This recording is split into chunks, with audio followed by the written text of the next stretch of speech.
Budget 1 फरवरी 2026 को पेश होना है रविवार वाले दिन।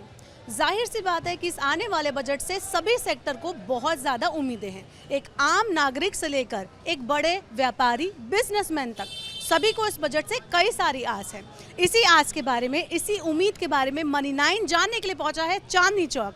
यहाँ पर हम बात करेंगे छोटे व्यापारियों की कि छोटे व्यापारियों को क्या चाहिए इस बजट से। चलिए देर किस बात की, जानते हैं कि एक छोटा व्यापारी क्या कुछ उम्मीद लगाए बैठा है वित्त मंत्री निर्मला सीतारमण से। जानते हैं, चलिए।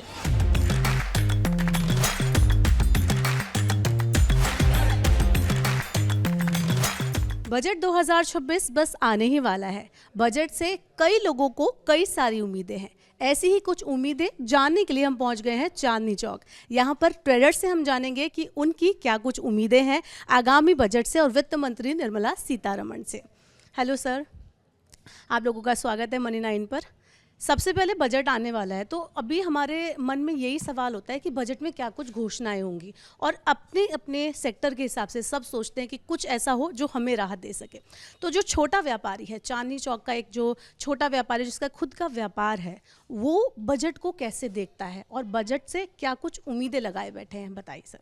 देखो, सरकार का सबसे बड़ा काम जो है बजट है ये, और बजट से लोगों को बहुत बड़ी उम्मीदें होती है कि भाई बजट में हमारे को ये राहत मिलेगी। मोदी सरकार ने पिछले साल जो है राहत दी इनकम टैक्स के अंदर, पर वो घोल-मोल इधर उधर की बात होके रह गई।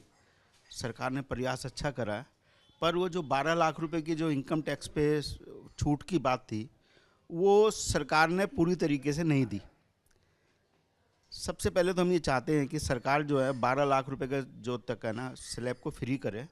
आज के दिन लाख रुपए महीने की एक छोटा सा आदमी जो है अपनी मतलब खर्चा नहीं निकाल पाता, तो सरकार से पहला निवेदन ये है कि 12 लाख रुपए का जो स्लैब है उसको 12 लाख रुपए से ऊपर जो जाए तो उसको स्लैब में लेकर जाएं। इसमें इनकम टैक्स के एसएससी भी और ज़्यादा बढ़ेंगे, और हमें पूरी उम्मीद है कि इस सरकार को इस तरफ, पिछली बार भी हमारी ये मतलब डिमांड थी व्यापारी समाज की। एक लोन का मैं सवाल पूछना चाहूँगी कि कोई अगर एक बिजनेस शुरू करना चाहता है कोई पर्सन, तो ऑब्वियस सी बात है वो लोन लेना चाहेगा पहले।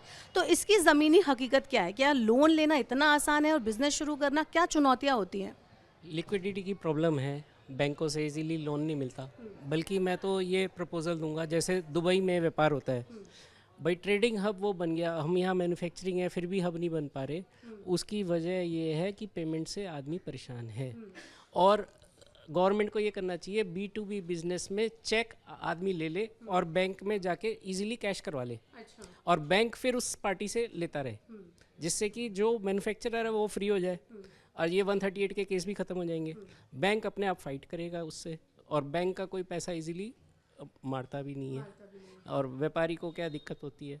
तो ये एक मेरा प्रपोजल ये है कि हर B2B ट्रांजैक्शन चेक से हो, और चेक बैंक अपना 1%, 2%, 3% काट ले और उस हिसाब से उस चेक को पास कर दे, और आगे की पेमेंट वो दूसरे उससे ले, डेटर से। ये सरकार हमसे GST जो ले रही है, पिछले साल हमारे मोदी जी ने और हमारे वित्त मंत्री जी ने घोषणा करी, बहुत अच्छी घोषणाएं थी, पर हमारे कपड़े व्यापारियों ने पता नहीं क्या गलती कर दी कि वो 12% से बजाय 18% का स्लैब ले आए उस पर।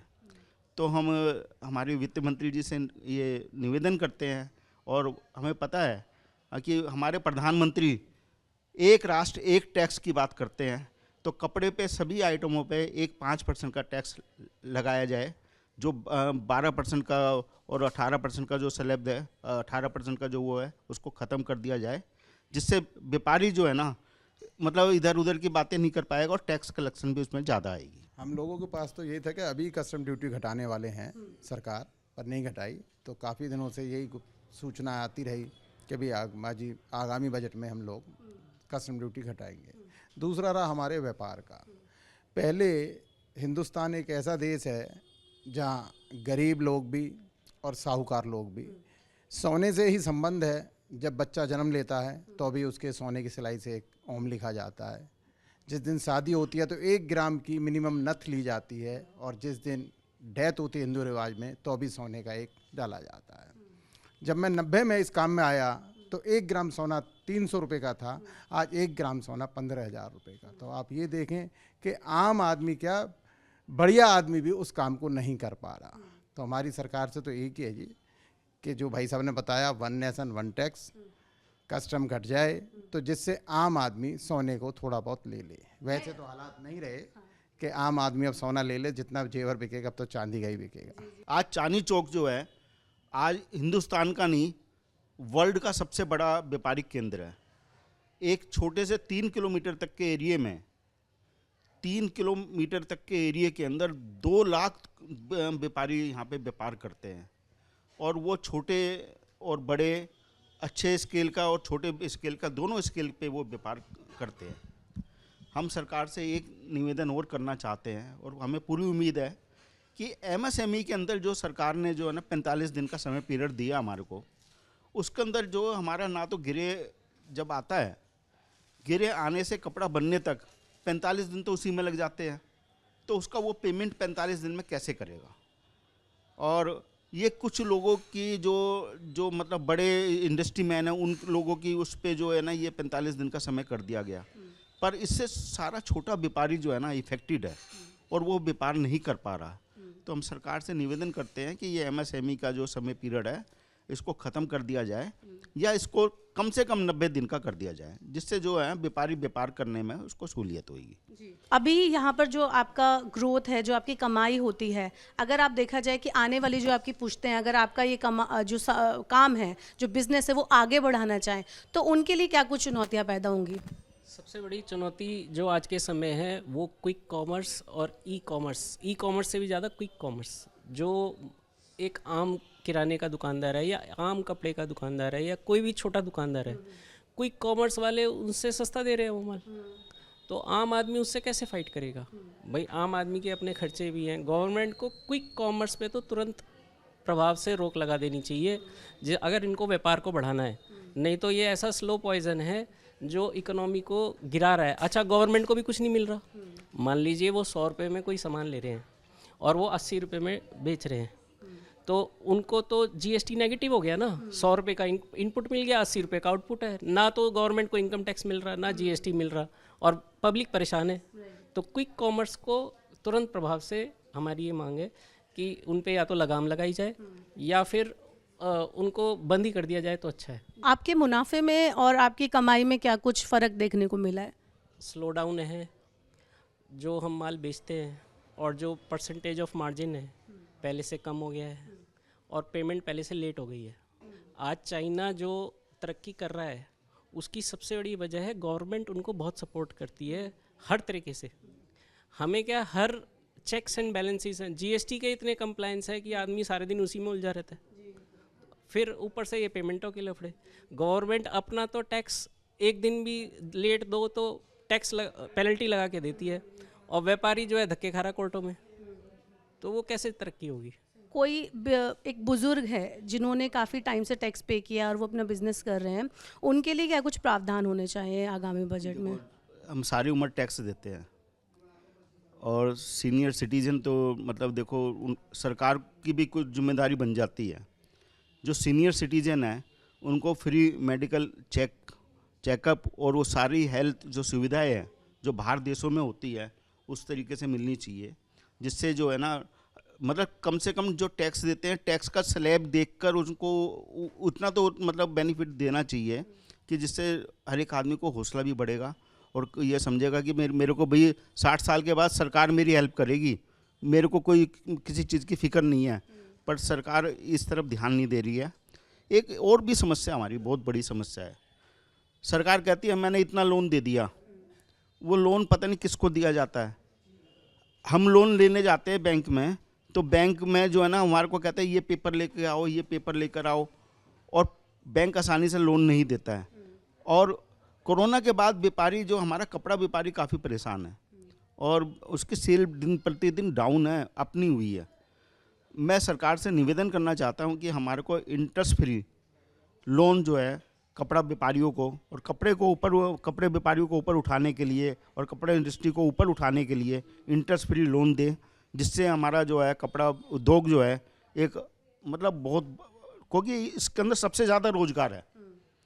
कृषि के बाद अगर सबसे ज़्यादा लोग बाग इन्वॉल्वमेंट है तो वो मतलब कपड़ा है, और कपड़े के अंदर आप बेनिफिट देंगे और उसको उद्योग को बढ़ाएंगे तो रोज़गार भी ज़्यादा पैदा होंगे और व्यापारियों को उसका बेनिफिट भी मिलेगा।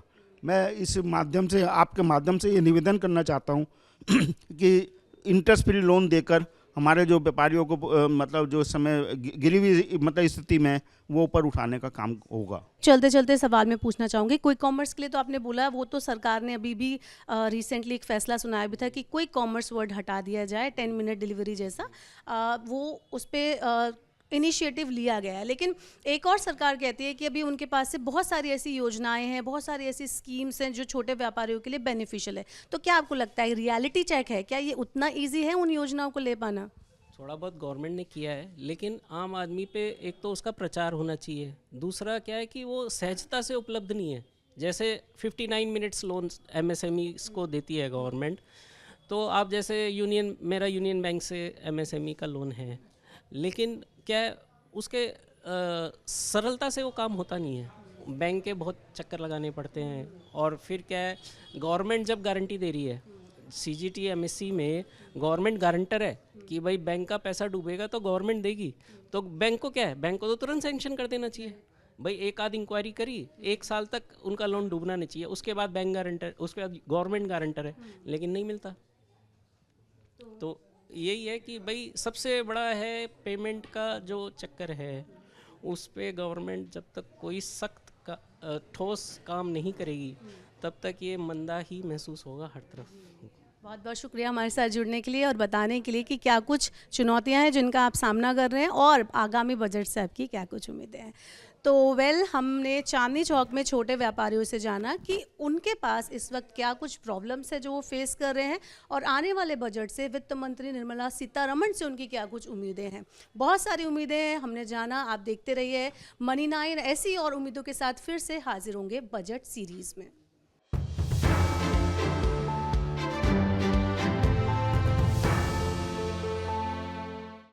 बिगड़े हालात में कैसे बनेगी बात?